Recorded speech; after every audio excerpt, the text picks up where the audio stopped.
présente depuis la 5e saison du programme Famille nombreuse, La vie en XXL. Delphine Collat a marqué les téléspectateurs notamment à travers son témoignage sur le deuil périnatal. La photographe de 41 ans s'est longuement confiée auprès de Télé Loisirs. Delphine Collat et sa tribu ont intégré l'aventure lors de la 5e saison du programme, Famille nombreuse, La vie en XXL.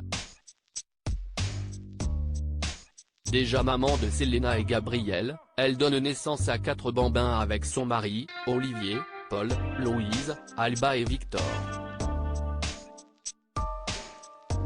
Il y a 2 ans et demi, une épreuve tragique frappe le couple, le décès à la naissance de Victor, le frère jumeau d'Alba.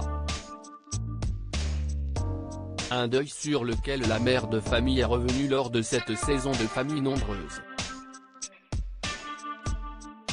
Que ce soit les raisons de sa participation au programme, la nouvelle vie de sa fille aînée aux États-Unis, ses projets professionnels et son avenir dans le docu-réalité de TF1. La mère de famille s'est longuement confiée auprès de Télé Loisirs. Entretien. Delphine Collat, Famille nombreuse, on voulait faire passer un message d'espoir. Télé Loisirs, comment avez-vous été amené à participer à l'aventure Famille nombreuse? Delphine Collat, on avait été contacté avant ma dernière grossesse et on avait refusé de participer à l'émission parce qu'on n'avait pas l'envie de partager notre quotidien à la télévision. On a été rappelé quelques années plus tard et cette fois, on a dit oui. Qu'est-ce qui vous a fait changer d'avis? L'envie de témoigner sur certains sujets, notamment le deuil périnatal, une épreuve que l'on a traversée avec notre bébé, le frère jumeau d'Alba. À travers notre histoire, on espérait aider des parents qui auraient vécu la même chose que nous. Quel message vouliez-vous faire passer? Un message d'espoir. On peut traverser des épreuves très douloureuses comme la perte d'un enfant et arriver à les surmonter. Il y a encore un tabou autour du deuil périnatal. Certaines familles s'interdisent d'exprimer leur chagrin. Ce n'est pas parce que les parents sont les seuls à avoir vu leur enfant, qu'ils n'ont pas le droit d'être tristes. Est-ce que le fait de témoigner vous a aidé personnellement? Ça a été une petite thérapie d'en parler. Par le passé, des proches ont pu être mal à l'aise d'aborder le décès de Victor, mais le fait d'avoir témoigné nous a permis de faire tomber tous les tabous et les gênes qu'il pouvait y avoir. En reparler avec eux nous a fait du bien. Vous vous étiez fixé certaines limites lors de votre participation? Dès qu'on a fait l'émission, on était d'accord avec Olivier pour ne pas montrer des choses qu'on ne montrerait pas à des amis ou des collègues. Être filmé au saut du lit en pyjama, on n'en avait pas envie. Garder une certaine intimité était important pour nous. Est-ce que vous avez le sentiment de vous retrouver tel que vous êtes dans l'émission? À mon sens, certaines séquences ne reflètent pas suffisamment la complicité qu'on a entre nous. Je pense que si est aussi dû au fait que les ados n'étaient pas forcément très à l'aise avec les caméras tout le temps. Ils sont à un âge où on pense à ce que vont dire les copains. Il y a des choses qu'ils n'avaient pas forcément envie de montrer par pudeur et c'était important de respecter leurs limites aussi.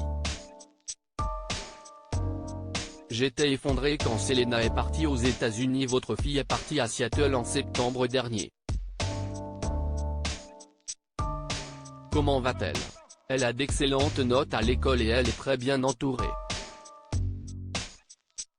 Je n'ai pas pu fêter ses 18 ans avec elle le jour J parce qu'Olivier travaillait beaucoup et on n'a pas réussi à s'organiser malheureusement, mais des amis lui ont fait une surprise pour son anniversaire.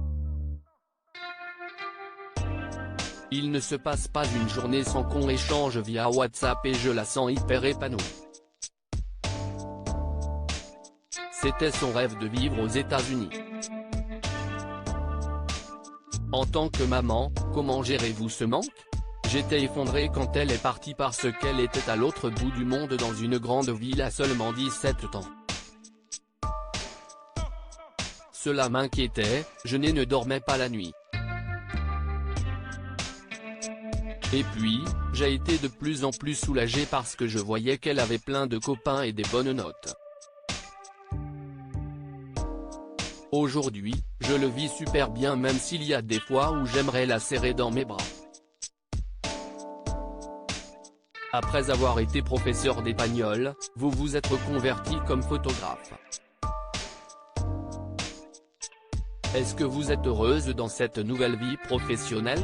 J'ai une belle clientèle même si je ne peux pas forcément accepter autant de séances que je le voudrais parce que j'ai fait le choix de garder Alba quasiment tout le temps.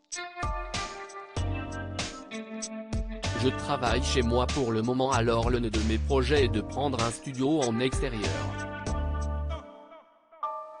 Aujourd'hui, je suis très épanoui et je n'ai aucun regret d'avoir quitté l'enseignement après 17 ans. Je sors grandi de cette aventure. Avez-vous envie d'un autre enfant avec Olivier? Non, on ne ressent pas l'envie d'agrandir notre famille. On est passionné de voyage et c'est déjà compliqué de partir avec 5 enfants parce qu'il faut trouver de quoi se loger, payer des billets d'avion et c'est cher. Ce n'est pas la seule raison mais on a envie de pouvoir profiter avec les enfants qu'on a déjà. Les tournages de la saison sont terminés pour le moment. Allez-vous rempiler pour la prochaine saison? Pour l'instant, on ne sait pas si on va revenir. On verra ce que l'avenir nous réserve. Tourner l'émission Famille Nombreuse, c'est quand même chronophage. Il faut libérer des jours pour les tournages et nous on travaille tout le temps. On tient aussi à ce que toute la famille ait envie de participer. Il y a plein de choses qui rentrent en compte. Quel bilan tirez-vous de cette aventure? Je dirais que Jen sort grandi. On est sorti de notre zone de confort et on a accepté de se montrer tel qu'on était. Ça nous a aussi énormément rapprochés en tant que clan Cola. On a vécu une aventure un peu hors norme que seuls nous pouvons comprendre. À lire aussi financièrement, c'était inconcevable. Delphine Cola, famille nombreuse, révèle le petit sacrifice qu'elle a dû faire pour rejoindre sa fille Selena aux États-Unis.